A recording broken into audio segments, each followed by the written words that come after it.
Hi hello నమస్తే welcome to social post TV. నేను మీ anchor పప్పు. ఈ రోజు మనతో స్పెషల్ గెస్ట్ ఉన్నారండి. ఆ గెస్ట్ ఎవరు కాదు, ప్రకృతి వనం ప్రసాద్ గారు మనతోని ఉన్నారు. ఆయన కొన్ని మనకు ఫుడ్ హ్యాబిట్స్లో ఎలాంటి చేంజెస్ ఉండాలి, ఎలాంటి పదార్థాలు వాడితే హెల్తీగా ఉంటామో సార్ని కనుక్కొని తెలుసుకోవడానికి ప్రయత్నిద్దాం. నమస్తే సార్. నమస్తే. అండ్ చాలా వరకు కొంతమంది ఏం తినకున్నా కూడా బరువు పెరుగుతుంటారు సార్. వీళ్ళు ఎలాంటి ఆహారం తీసుకోవాలి ఇలాంటి వాళ్ళు? అదే ఇప్పుడు తినలేదు అంటారు కానీ వాళ్ళు 10 సార్లు 20 సార్లు నోట్లో కొంచెం కొంచెం కొంచెం వేస్తూనే ఉంటారు. తినేవాళ్ళు ఒకేసారి తింటాం, మాలంటి వాళ్ళు 15 ఇడ్లీలు ఒకేసారి తింటాం, మళ్ళీ తినం.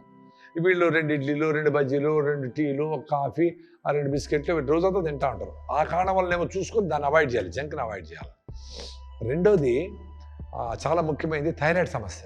థైరాయిడ్ సమస్య ఉంటే కూడా ఏమి తినకపోయినా లావ్ అయిపోతూ ఉంటారు. మూడోది జెనెటికల్ ఫ్యాక్టర్తో కూడా లావ్ అవుతారు.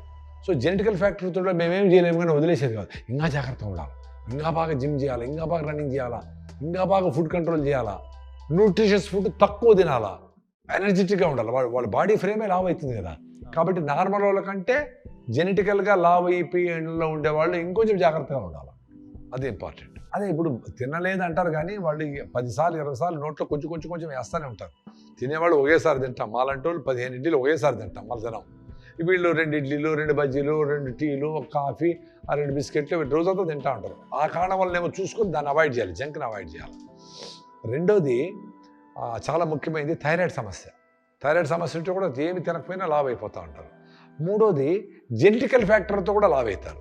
సో జెనెటికల్ ఫ్యాక్టర్తో కూడా మేమేం చేయలేము కానీ వదిలేసేది కాదు. ఇంకా జాగ్రత్తగా ఉండాలి, ఇంకా బాగా జిమ్ చేయాలా, ఇంకా బాగా రన్నింగ్ చేయాలా, ఇంకా బాగా ఫుడ్ కంట్రోల్ చేయాలా, న్యూట్రిషియస్ ఫుడ్ తక్కువ తినాలా, ఎనర్జెటిక్గా ఉండాలి. వాళ్ళ బాడీ ఫ్రేమే లావ్ అవుతుంది కదా. కాబట్టి నార్మల్ వాళ్ళకంటే జెనెటికల్గా లావ్ అయిపోయిలో ఉండేవాళ్ళు ఇంకొంచెం జాగ్రత్తగా ఉండాలి. అది ఇంపార్టెంట్.